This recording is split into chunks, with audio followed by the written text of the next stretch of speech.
en este mundo, dice el Señor Jesús que tendremos aflicción. Y es evidente. Actualmente mi tía se encuentra con problemas del corazón en el hospital, siendo preparada para una cirugía. Acabo de escuchar que un hermano de nuestra hermana Rosario falleció. Y así podemos seguir agregando a la lista, una lista larga de personas por las que oramos hace rato, diferentes necesidades, entre ellas me imagino yo que muchas de ellas, si no es que todas, necesidades de salud. Y luego si le agregas en la semana los problemas que tuviste, y los que tuviste en otras ocasiones y los que vas a seguir teniendo más adelante, que no se terminan porque estamos en un mundo de pecado, un mundo caído, pues es real la frase del Señor Jesús cuando dice: en este mundo tendréis aflicción, pero no se termina ahí, porque después Él dice: pero confiad en mí porque yo he vencido al mundo. Entonces, si descansamos en nuestras propias fuerzas y en nuestros propios recursos, pues vamos a estar con falta de gozo y falta de paz y con ansiedad y tristeza y demás. Pero si confiamos en el Señor, que Él es soberano y que es bueno y que Él tiene un plan, pues podemos gozarnos. Entonces nada más quería decir eso para animar a aquellos que han estado pasando por aflicción, o aquellos que tienen familiares que han pasado por aflicción, o que están pasando por aflicción. Confiemos en el Señor, confiemos en Jesús, que Él ha vencido el mundo. Quisiera pedirles que me acompañen a Primera de Reyes 8, como lo vimos la semana pasada, y en el versículo 22.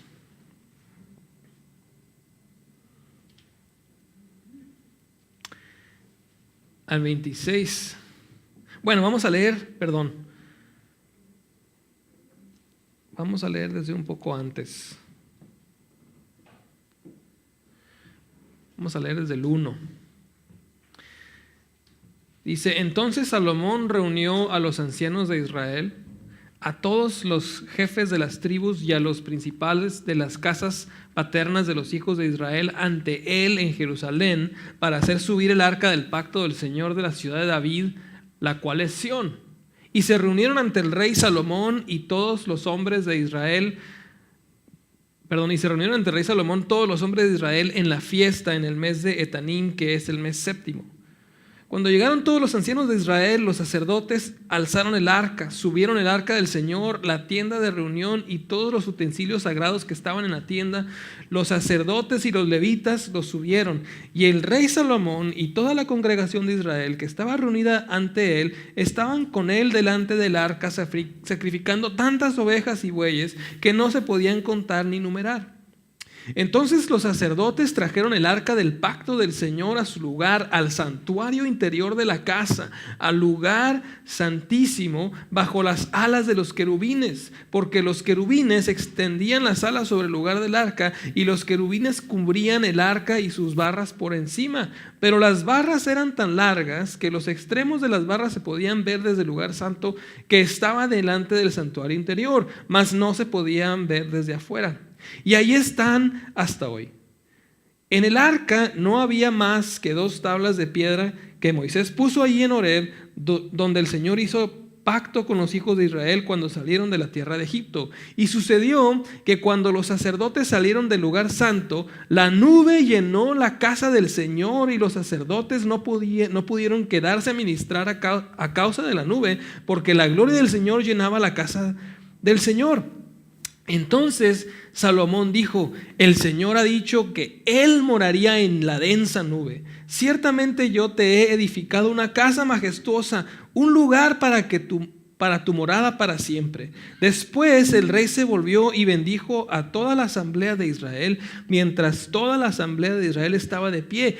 Y dijo: bendito sea el Señor Dios de Israel, que habló por su boca a mi padre David y por su mano lo ha cumplido cuando dijo: desde el día en que saqué a mi pueblo Israel de Egipto, no escogí ninguna ciudad entre todas las tribus de Israel en la cual edificar una casa para que mi nombre estuviera allí, mas escogí a David para que estuviera sobre mi pueblo Israel.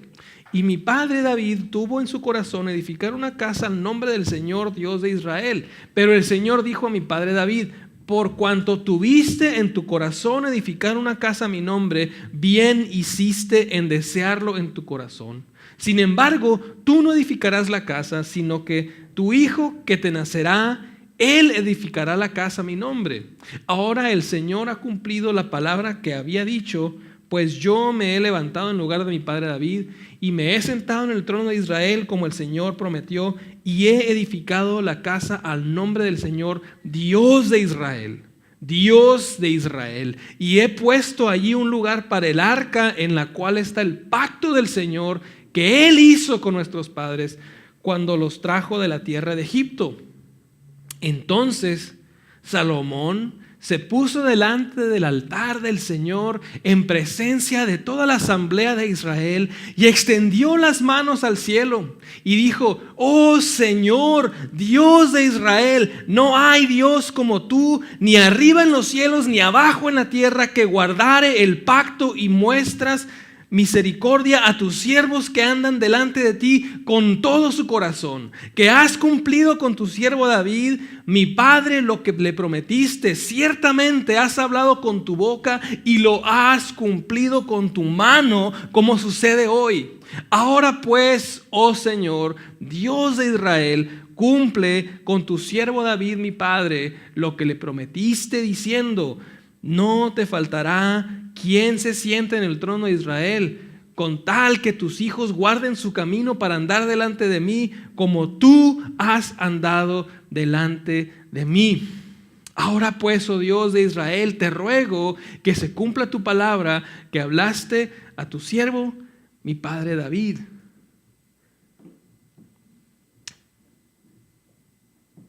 Gracias, Señor.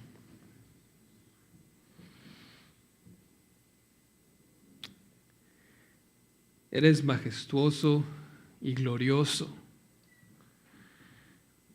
y los cielos no pueden contenerte.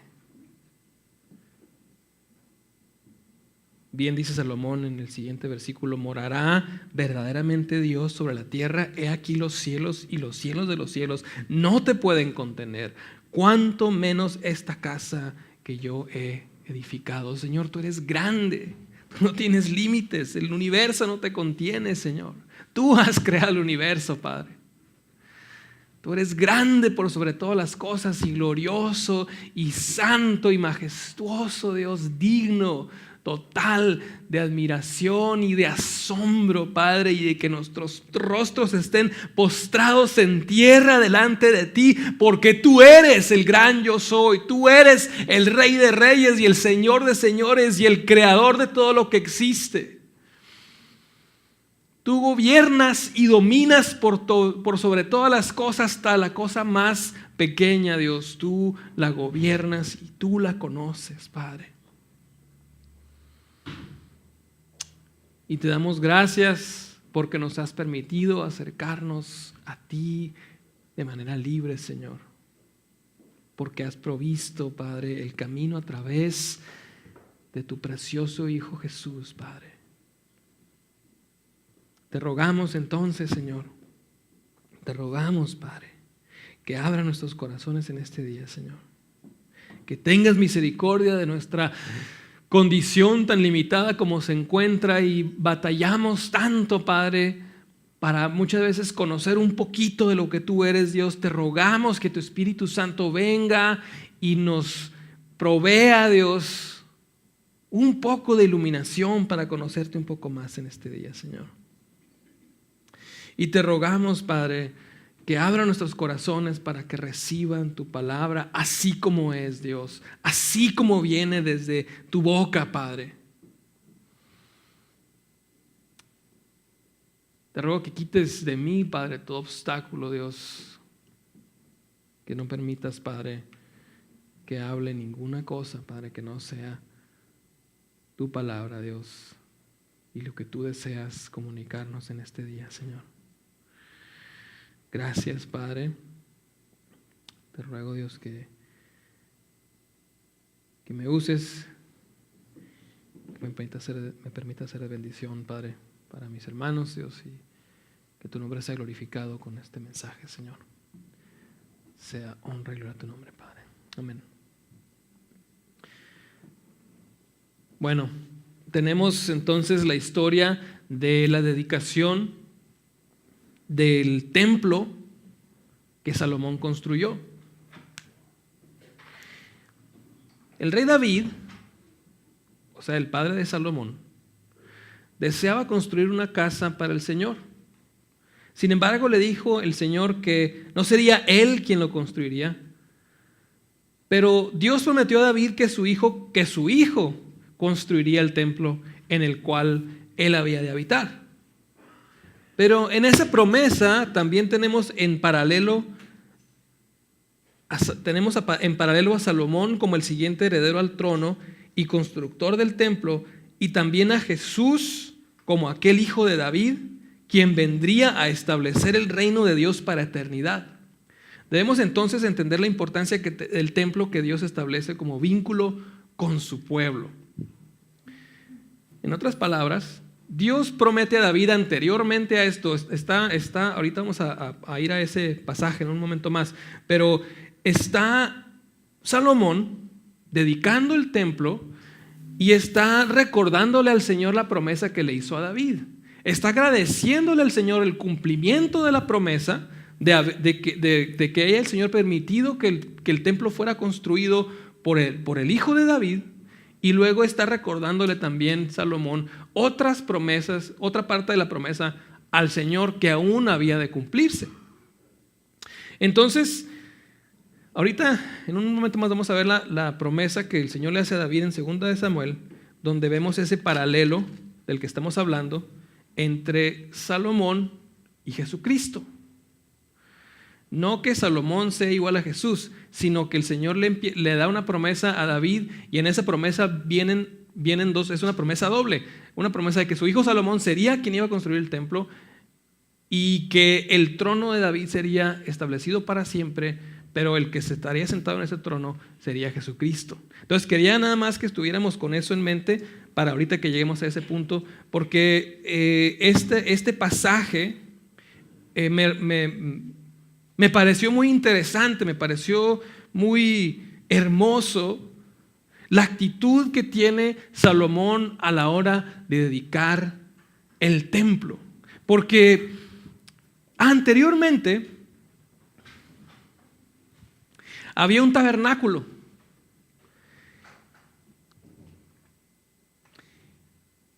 ¿Qué es ese tabernáculo? Ese tabernáculo era un templo móvil. Un templo porque el pueblo de Israel andaba, si ustedes recuerdan, cuando fueron liberados de Egipto, pues anduvieron por muchos años errantes, caminando, y necesitaban un lugar donde el Señor posara su presencia para que pudieran los sacerdotes hacer lo que tenían que hacer cada año para que los pecados del pueblo fueran perdonados y que el pueblo pudiera tener una relación con Jehová Dios. Entonces, este tabernáculo era un templo móvil, hecho de carpas y me imagino barrotes y cuerdas y todo, que tenían que desmontar cada vez de que se iban a ir, lo llevaban, y luego cuando se iban a quedar en un lugar por un tiempo lo volvían a montar, etcétera, etcétera, etcétera, ¿no? Ahí estaba el arca del pacto. Entonces, viendo el punto de que Dios tenía un lugar donde Él moraba y que Él les había dicho a los israelitas, les dijo, hagan ese tabernáculo, y el Señor mismo les dio las medidas del tabernáculo, les dijo cuánto tenía que medir cada uno de los atrios, cuánto tenía que medir el lugar santo y cuánto tenía que medir el lugar santísimo. Entonces el Señor les dio medidas específicas Y puedes investigar en la Biblia y hay muchos documentos en la Biblia donde hablan sobre las medidas que el Señor estableció. El Señor mismo fue quien diseñó el templo. Y el Señor diseñó el templo para que su presencia morara ahí.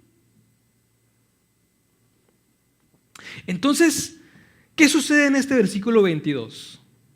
Salomón se posiciona y convoca a la asamblea en el contexto de que acababan de terminar de construir el templo. Ya no era un tabernáculo que estaban teniendo que desmontar y montar cada vez. Ya no iba a estar la presencia del Señor moviéndose en ese contexto de la presencia del Señor que habitaba, que llenaba el lugar santísimo, teniendo que moverse de un lugar a otro o llevando el arca de un lugar a otro. Sino que ya se había establecido en un punto fijo. Y entonces el Señor le da el privilegio, el encargo tan importante al rey Salomón de construir ese templo de cedro y de piedra que iba a estar fijo y que ya no iba a andar errante el Señor. Entonces, la construcción acaba de concluir y el arca ha sido traída al templo. Leímos un poco antes del 22. Entonces es hora de dedicar el edificio a Jehová. Y cuando yo estaba armando este mensaje y estábamos enfocándonos desde el versículo 22 hasta el 26, y yo leía este versículo 22. Luego se puso Salomón delante del altar de Jehová en presencia de toda la congregación de Israel y extendiendo sus manos al cielo. Y yo decía, no, yo no siento que ahí esté la parte central necesariamente del pasaje, pero tampoco lo sentía yo un versículo muy particular. Sentía nada más como que era parte de lo que tenía que suceder, ¿no? O sea, se oye hasta cierto punto convencional. Luego se puso Salomón delante del altar de Jehová, o sea, en el atrio principal donde estaba el altar, se pone ahí Salomón y luego se pone toda la asamblea de Israel junto con él. Entonces, pues hasta cierto punto se siente como algo normal, ¿no? Pues cuando nos juntamos aquí, nuestra asamblea de Comunidad Cristiana Otay, pues nos ponemos aquí, no tenemos un altar, pero pues nos ponemos aquí enfrente y hablamos, ¿no? Entonces yo lo sentía un tanto convencional, pero luego me puse a buscar al Señor, me puse a escribir el mensaje y el Señor me habló de una manera muy fuerte, específicamente en el versículo 22. Ojo, no menosprecien la palabra de Dios. Eso fue lo que me estaba pasando a mí. Yo leí ese versículo y hasta cierto punto lo menosprecié porque se me hacía muy convencional en mi total limitada mente de ser humano. Luego se puso Salomón delante del altar de Jehová en presencia de toda la congregación de Israel y extendiendo sus manos al cielo. Extendió sus manos al cielo, dice en la versión de las Américas. Pero ¿qué sucede en ese momento? Entonces Salomón se puso delante del altar del Señor en presencia de toda la asamblea de Israel y extendió las manos al cielo. ¿Por qué hace esto Salomón? Vamos a considerar quién es Salomón. Vamos a considerar quién estaba con Salomón. Y vamos a considerar qué es lo que acababa de suceder y lo que estaba a punto de pasar en ese momento.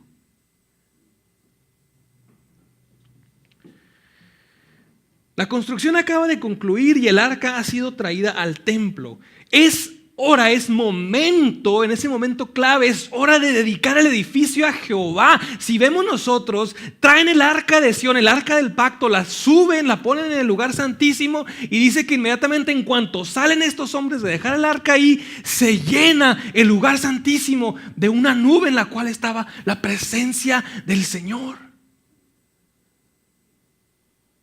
Entonces no es cualquier cosa lo que está pasando aquí. No es cualquier cosa lo que está a punto de decir Salomón y lo que está a punto de suceder, porque se acaba de terminar la construcción de este templo. La primera vez en la historia que el Señor decide quedarse en un lugar fijo.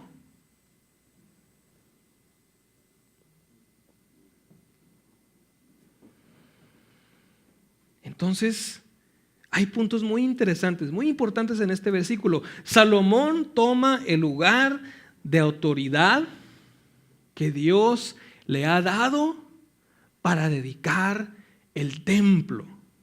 Salomón dedica el templo porque el Señor le dio a Salomón la autoridad como monarca en Israel.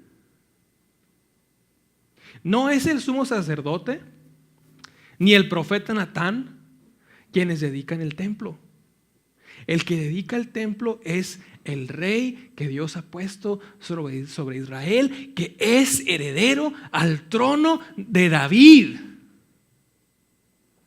Es una responsabilidad enorme, es una responsabilidad inimaginable la que tiene el rey en ese momento. Es aquel que ha sido ungido como cabeza del pueblo de Dios, quien tiene la responsabilidad y el peso sobre el uso y consagración de ese lugar. Entonces vemos entonces que este versículo 22 no es convencional, no es algo sencillo lo que está pasando en ese momento.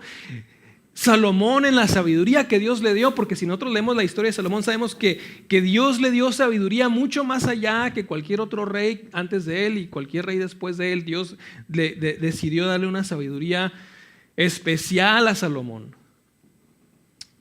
Cuando el Señor le dice, cuando está a punto de el Señor lo está ungiendo como rey y le dice: pídeme lo que tú quieras te voy a dar.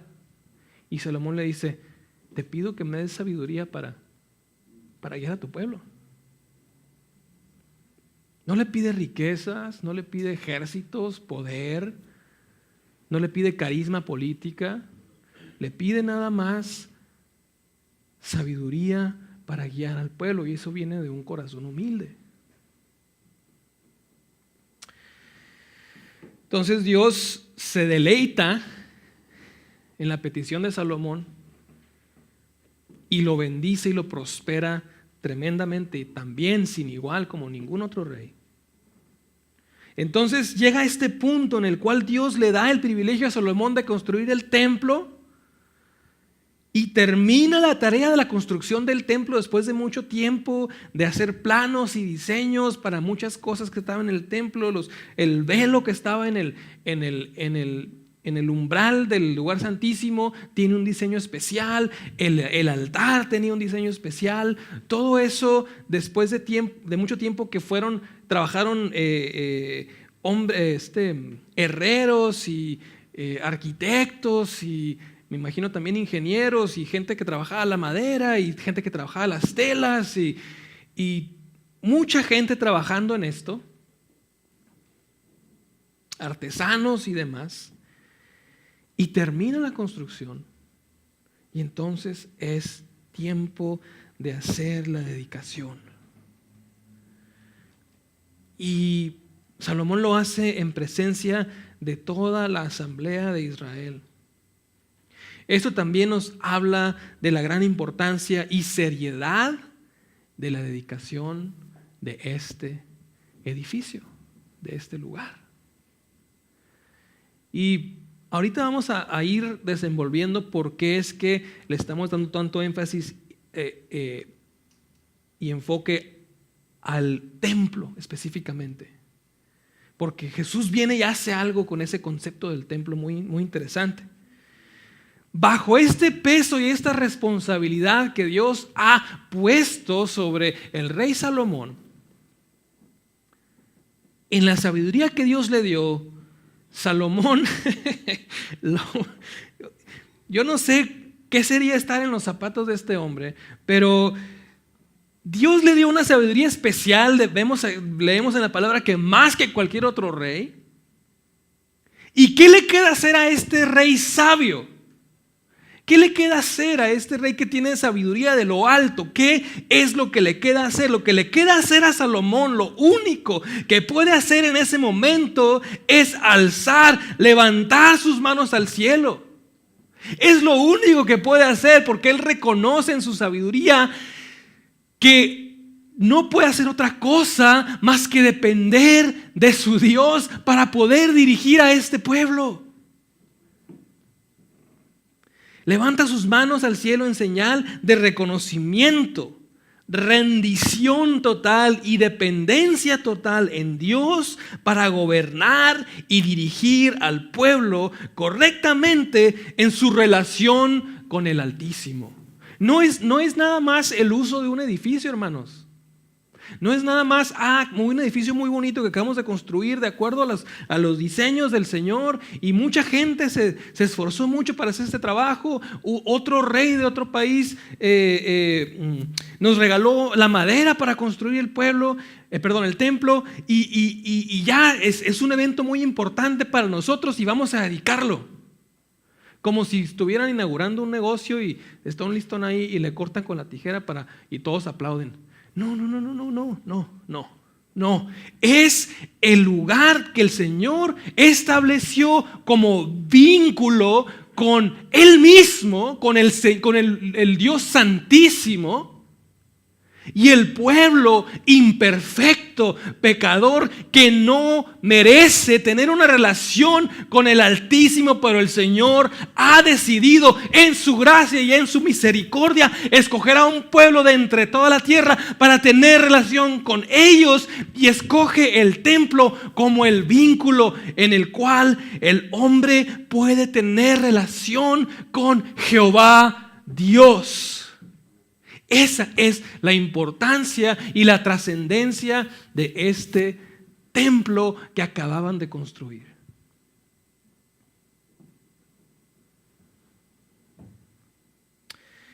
La relación del ser humano con el Creador Todopoderoso.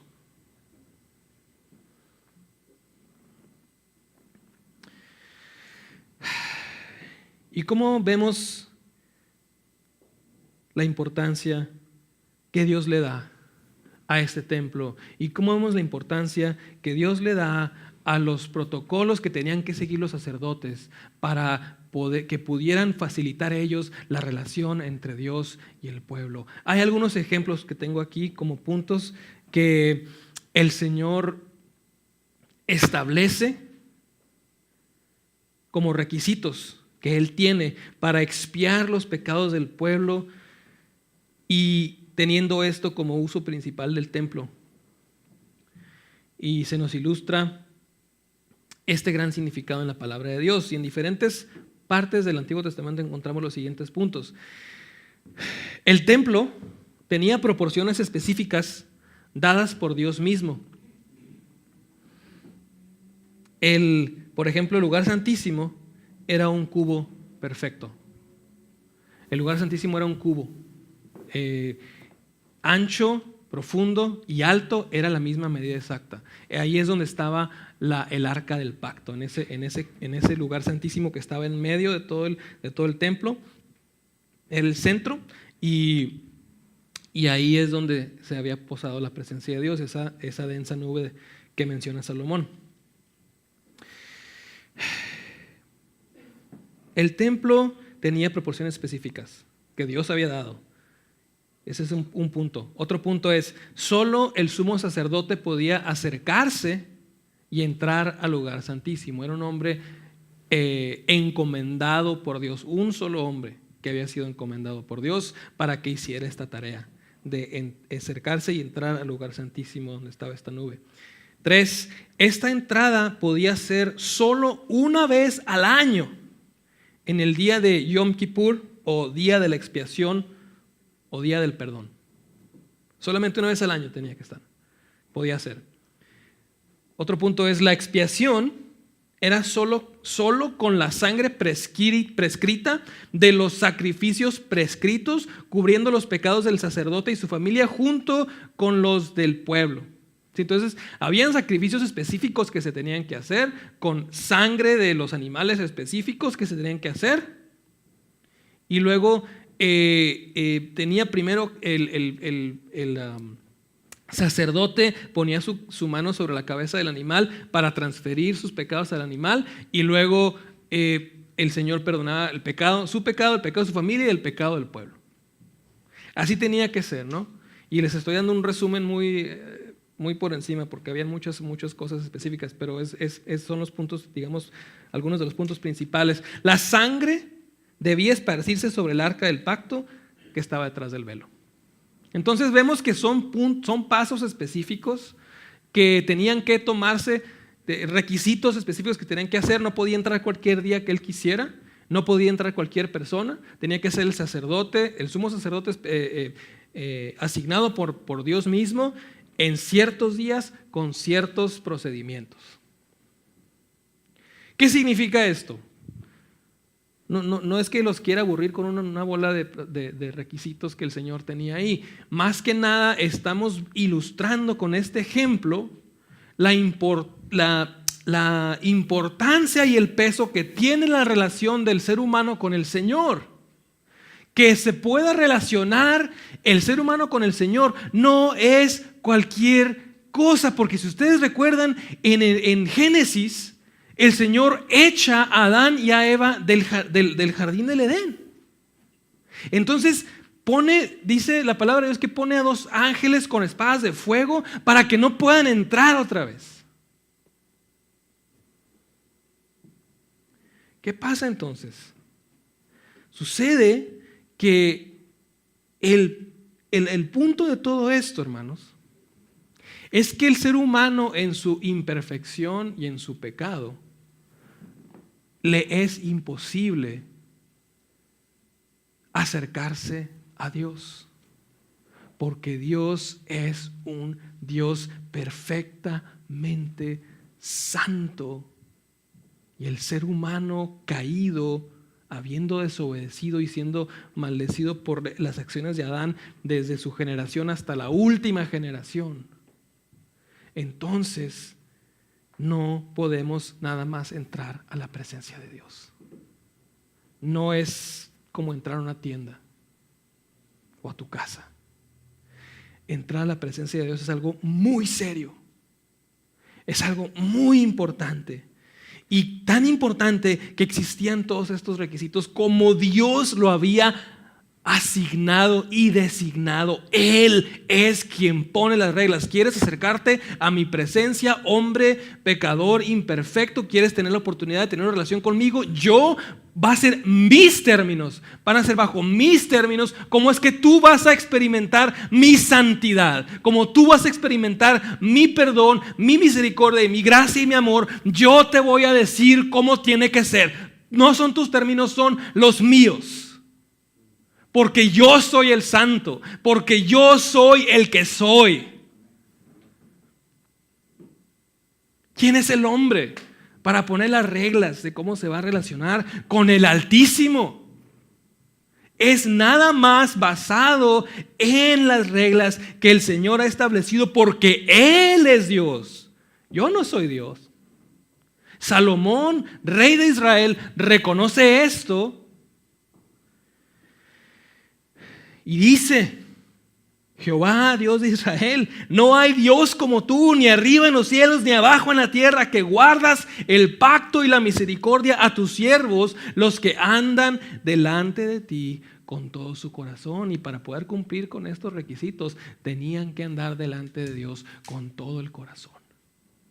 Tenían que obedecer la ley al pie de la letra. Y Dios tenía misericordia. ¿Cómo sabemos esto? Porque también leemos en otras partes de las Escrituras que los sacerdotes tenían que entrar con una cuerda amarrados, ya lo hemos comentado en otras ocasiones, una cuerda larga que estaba hasta afuera del umbral del lugar santo, y tenían unas campanitas. En caso de que alguna cosa hubiera fallado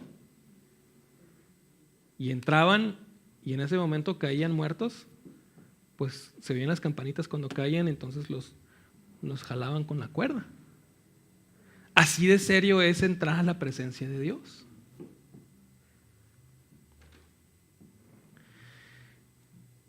Entonces, ¿qué sucede? Salomón reconoce al Señor como Rey absoluto sobre todo. Salomón exalta apropiadamente al Señor y reconoce su gloria y señorío por sobre todo lo que existe. Reconoce también la inmutabilidad de Dios al cumplir sus promesas. Salomón está dándole la gloria a Dios. Fíjense bien cuáles son sus palabras. Dios, Jehová Dios de Israel, no hay Dios como tú, ni arriba en los cielos, ni abajo en la tierra, que guardas el pacto y la misericordia a tus siervos, los que andan delante de ti, con todo su corazón, que has cumplido a tu siervo David, mi padre, lo que prometiste, lo dijiste con tu boca y con tu mano lo has cumplido, como sucede en este día. Fíjense que otra vez vemos la sabiduría y la humildad que Dios ha dado a Salomón, porque no se atribuye a él ningún crédito. Dios le dio sabiduría y le dio poder y le dio riquezas y le dio muchas cosas que las cuales él usó para construir el templo.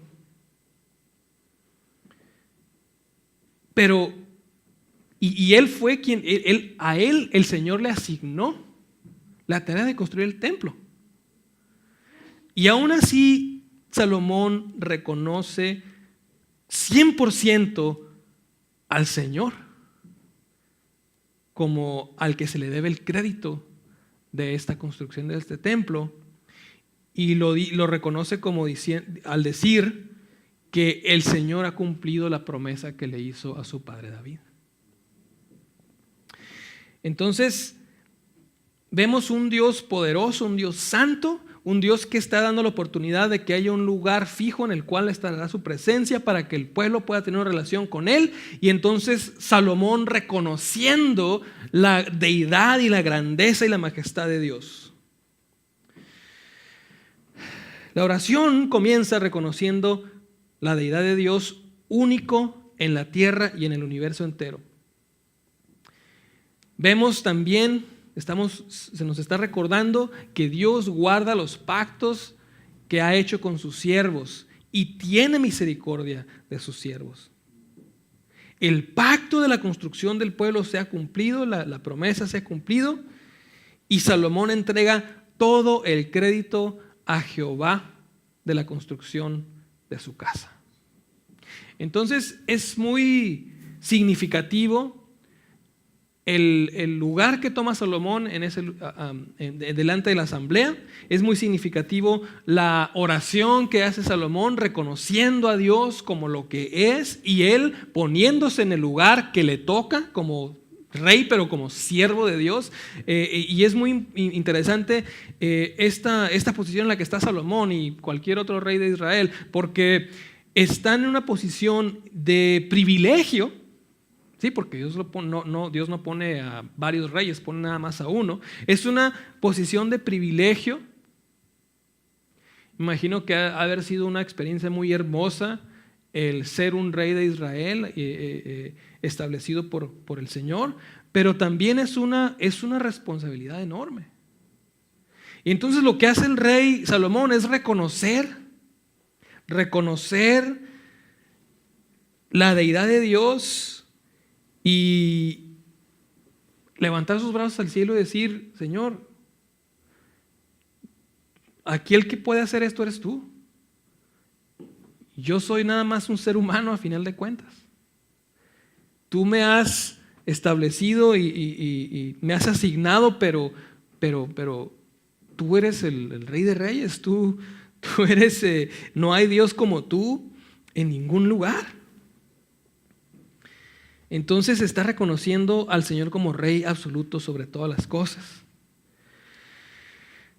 Y luego está Salomón citando la promesa que le hizo el Señor a David en 2 Samuel 7.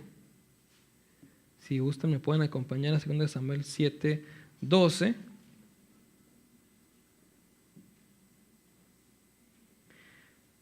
El Señor le dice a David, aquí el Señor le está diciendo a David: cuando tus días se cumplan y reposes con tus padres, levantaré a tu descendiente después de ti, el cual saldrá de tus entrañas y estableceré su reino. Él edificará casa a mi nombre y yo estableceré el trono de su reino para siempre. Yo seré padre para él y él será hijo para mí. Cuando cometa iniquidad lo corregiré con vara de hombres y con azotes de hijos de hombres, pero mi misericordia no se apartará de él como la aparté de Saúl, a quien quité de delante de ti. Tu casa y tu reino permanecerán para siempre delante de mí, tu trono será establecido para siempre. Entonces es una promesa hermosa que Dios le hace a David. Otra vez vemos la misericordia y la gracia de Dios sobre la vida de David. Si revisamos la vida de David, no fue una vida sin errores, fue una vida en gran parte una vida hermosa de victorias y de gloria al Señor, pero también David cometió errores. David, rápidamente nada más para recordarles, deseó a una mujer que no era de él, deseó a una mujer que le pertenecía, bueno, que era mujer de Urías, gracias, y la tomó para sí, y luego la mujer, Betsabé, la esposa de Urías, se embarazó. Después David trató de esconder el pecado, trayendo a Urías de allá de la guerra, se lo trajo para que pasara una noche con su esposa. Urías, siendo fiel a sus camaradas de guerra, no estuvo con su esposa, trató de darle vino para que se emborrachara y se acostara con ella, no lo hizo Urías. Urías fue fiel, y cuando ve David que no pudo hacer que Urías pasara esa noche con su esposa, lo regresó, pero lo mandó hasta el frente, donde seguramente iba a morir. Entonces David ahí en ese lapso comete pecado de lujuria, de adulterio, de encubrimiento y de asesinato. Y viendo ese punto oscuro en su vida como rey, vemos estas promesas de Dios y vemos la misericordia que Dios tiene, porque aún así Dios promete estas cosas hermosas a David. Sí, la consecuencia de su pecado lo alcanza con el primer hijo que tiene con Betsabé, el cual muere a los cuantos días de nacido, pero el Señor ama a David. El Señor sigue amando a David. El Señor sigue trayendo al profeta Natán para que traiga corrección a su vida.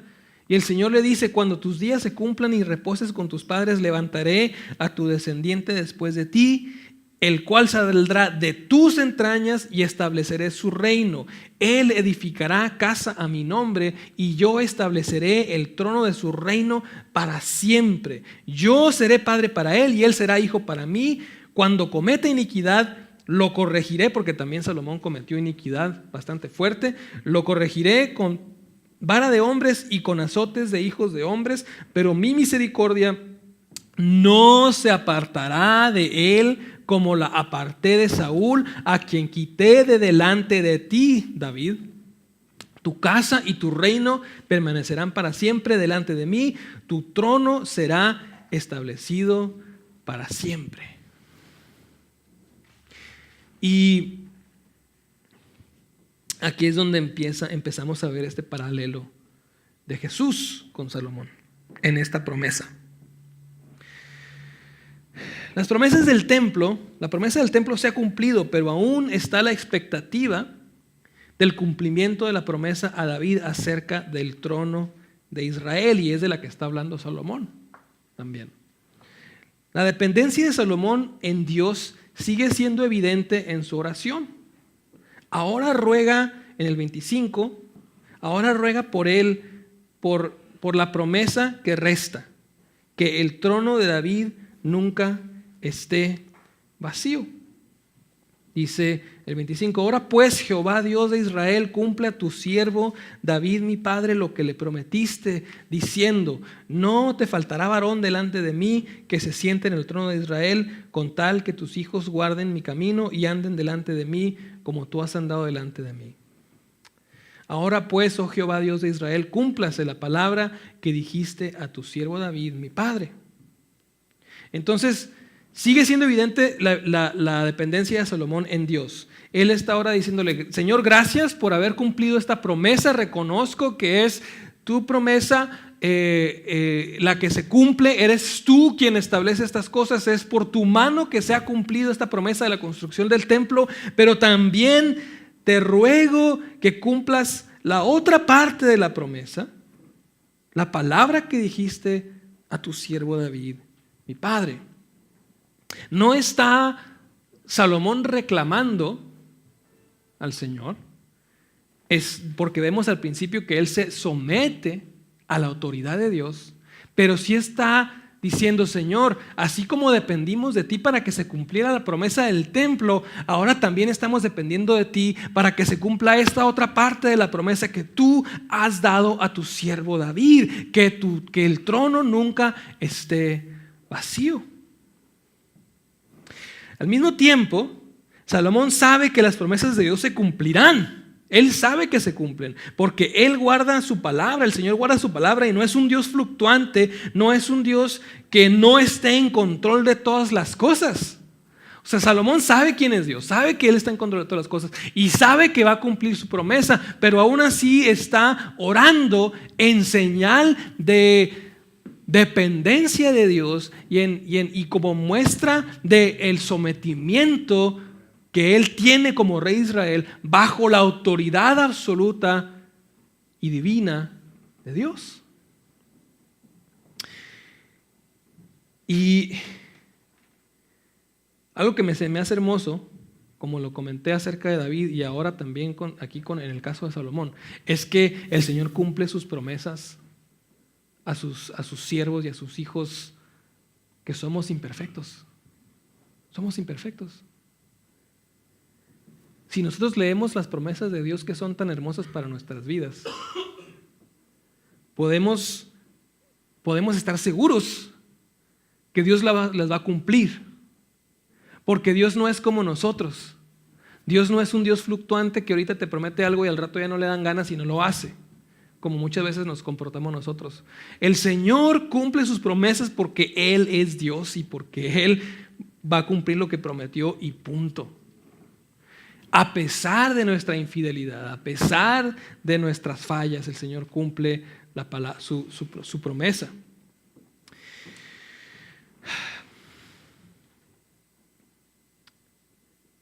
¿Cómo dice aquí en 2 Samuel 7?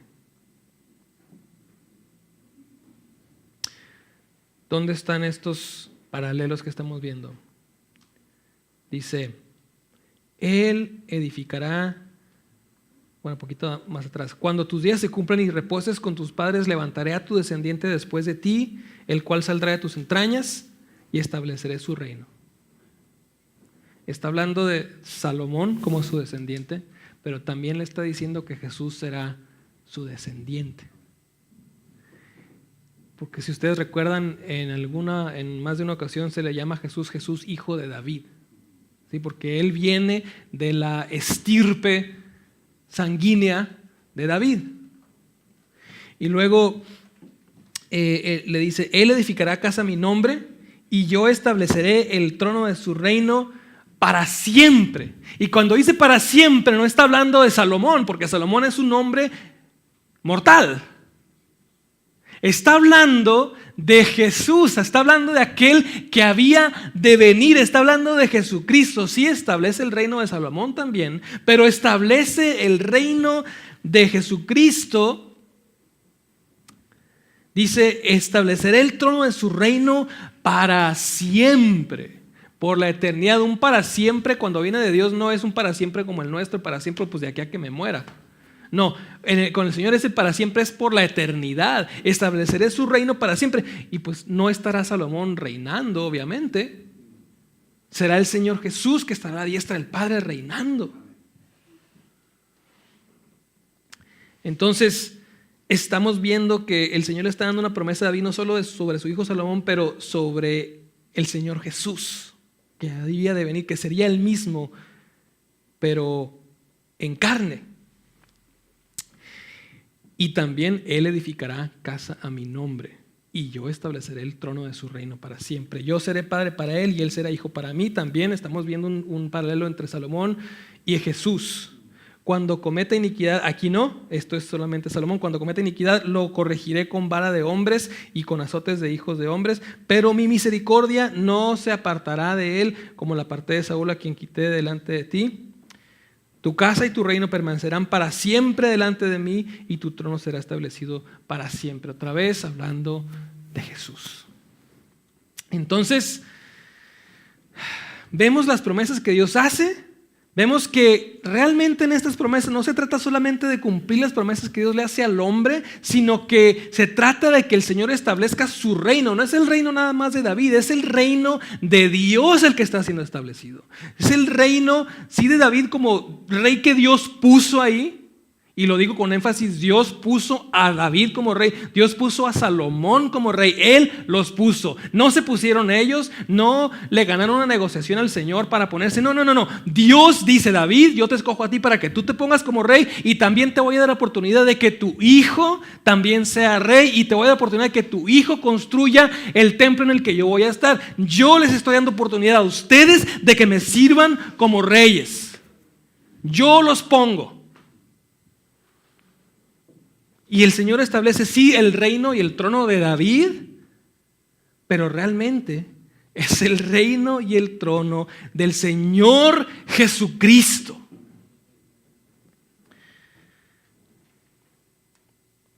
Vemos el amor y la gracia con el que el Señor cumple sus promesas. Finalmente, ¿quién es el templo verdadero? ¿Quién es el vínculo? ¿Dónde está el vínculo verdadero final con el cual el hombre se podrá relacionar, pero ahora libremente con el Señor? Veíamos hace rato cómo se relacionaba el Señor con su pueblo, con todas esa bola de reglas y requisitos, porque tenía que ser así en ese tiempo, porque la santidad de Dios es tal que el ser humano por sí mismo tenía que hacer muchas cosas que Dios estableció en su misericordia y en su amor, para que el hombre pudiera tener relación con Él. Pero ahora, cuando el Señor Jesús viene y dice, ese templo lo destruyen, pero en 3 días lo vuelvo a construir, ¿de qué está hablando? Él, Jesús, es el vínculo. Jesús es el templo. Cuando viene Jesús, ya no está la presencia de Dios en la nube. Jesús es la presencia misma de Dios. Jesús es el templo. Jesús es el eslabón entre Dios y el hombre. Es Él. Él es el vínculo final entre el Dios y el hombre. Ya no es un edificio de cedro y de piedra. No es un edificio físico, es Jesús. Él es el vínculo entre Dios y el hombre, y el único que logra la expiación total de una vez por todas. Solamente Él, el Hijo unigénito y el Verbo glorioso de quien habla Juan. Solamente Jesús.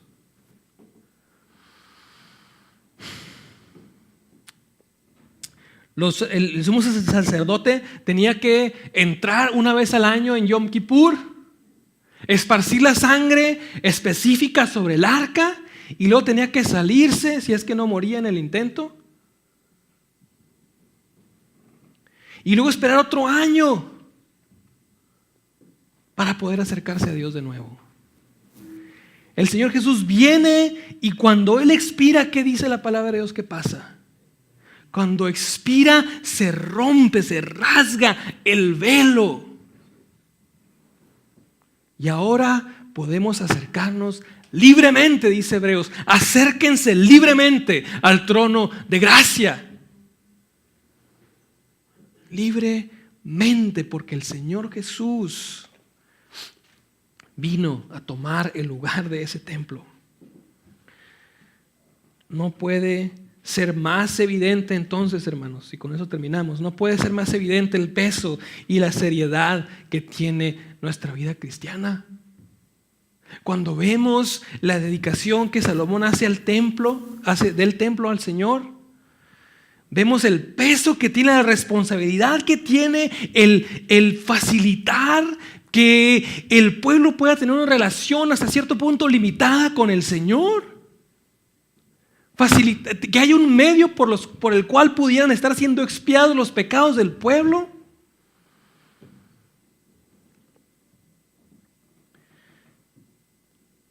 Ahora transfiere esa responsabilidad y esa seriedad que ahora existe en tu relación directa con Jehová Dios, en tu relación directa con el Creador del universo, en tu relación directa con el gran yo soy, con el Todopoderoso, con el cual, en cuya presencia la vida del pecador no podía seguir.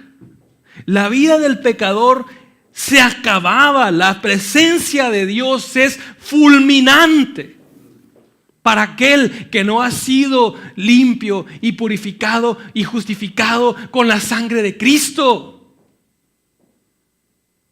Vemos entonces el peso y la responsabilidad que existe al decir yo soy hijo de Dios. Sí, el Señor me ha salvado y la gracia es gratuita. La justificación es gratuita, pero hay una responsabilidad enorme al decir yo soy hijo de Dios y la presencia de Dios ahora mora y habita en mí, y a donde yo vaya yo llevo la presencia de Dios, la cual antes estaba nada más en ese lugar santísimo, porque hubiera sido fulminante para el ser humano. Recordemos que en el templo habita la presencia misma de Dios. Al recibir a Jesús llevamos la presencia de Dios a nuestro interior. Actuemos, hermanos, actuemos de acuerdo a esta verdad.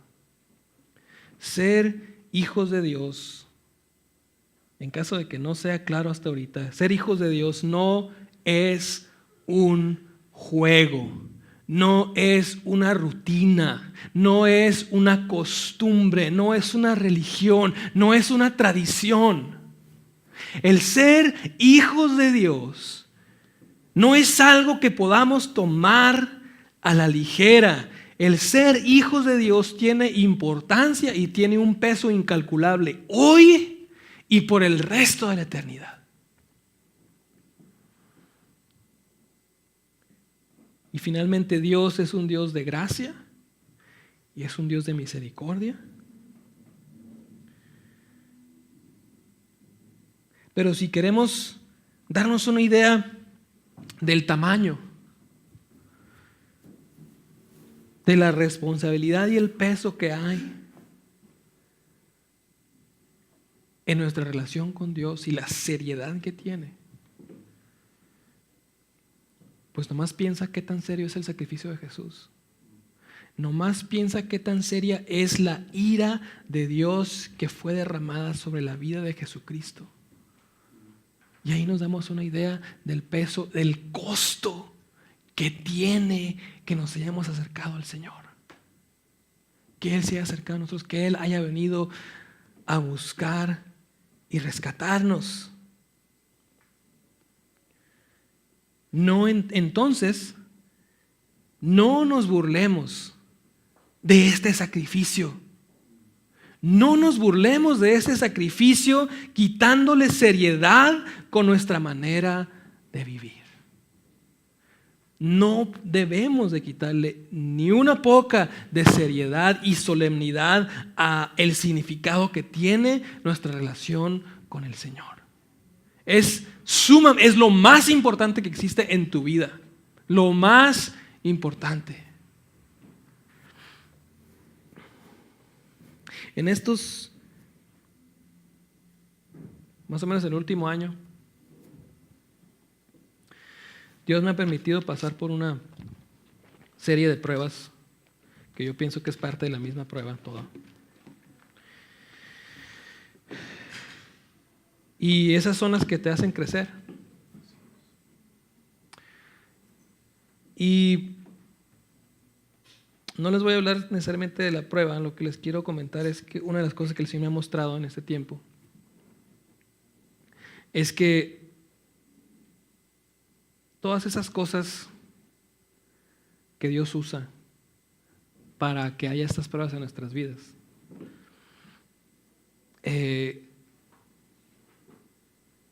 son medios que Él usa para que crezcamos, pero en sí esos medios, comparados con Él, no son nada. Lo que nos permite nosotros estar en paz e incluso en gozo durante la prueba es precisamente el hecho de que somos hijos de Dios. Es precisamente el hecho de que Jesús nos ha amado tanto que ha facilitado una relación entre nosotros y su Padre, y una relación que es totalmente libre, que no está limitada. Tenemos un Padre al cual podemos correr a refugiarnos. Tenemos un Padre que nos ama. Y sí, tenemos un Padre que nos corrige porque nos ama. Es un Padre que nos hace pasar por las pruebas porque nos ama, porque nos está purificando como al oro. Cuando estamos pasando por el fuego, si nos agarramos del Señor, va a ser mucho más llevadero. Porque muchas veces vemos las cosas que tenemos a nuestro alrededor, un salario, vemos la salud, vemos los recursos, y de repente sentimos que se empiezan a ir o se empiezan a poner fuera de nuestro alcance. Y decimos, Señor, ¿qué va a pasar? Incluso la vida misma. Vemos que a veces, no sé cuántos de aquí han pasado por diferentes circunstancias. Yo he pasado por más de una ocasión en la cual mi vida está así, pero como a la orillita. Y el refugio es el Señor. No hay otro. No hay otro. Entonces, viendo eso, viendo la seriedad que tiene nuestra relación con Dios y viendo que al mismo tiempo Él es nuestro refugio en todas las circunstancias, la única respuesta adecuada es vivir de acuerdo a sus estatutos y a sus preceptos. La única respuesta adecuada es vivir glorificando su nombre en pensamiento, acción y palabra en todo tiempo. Gracias, Dios.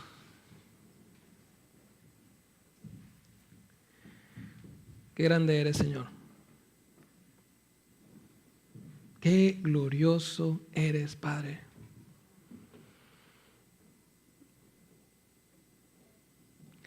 Te rogamos, Dios, que nos bendigas. Que estas palabras que escuchamos, Dios, entren a nuestro corazón.